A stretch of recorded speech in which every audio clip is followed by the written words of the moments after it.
Let's talk about the first step, and that's how you position yourself and then locating the anatomy.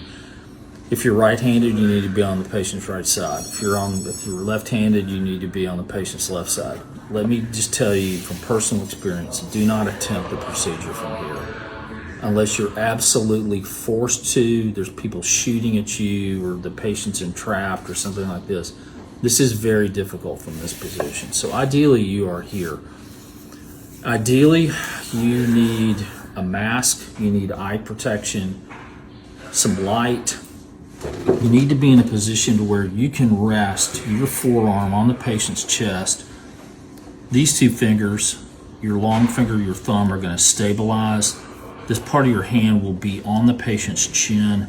The other thing you can do, if you have people up here doing something you don't want them to do, you can take your elbow and move like this, and now you're directly above the work. All right. First step is we want to locate some specific structures, if possible. If they have a slender neck, you can externally palpate the thyroid notch in a lot of people. I lock my back of my hand here on the chin, stabilize with this finger, and this index finger does all the locating. And I just palpate here.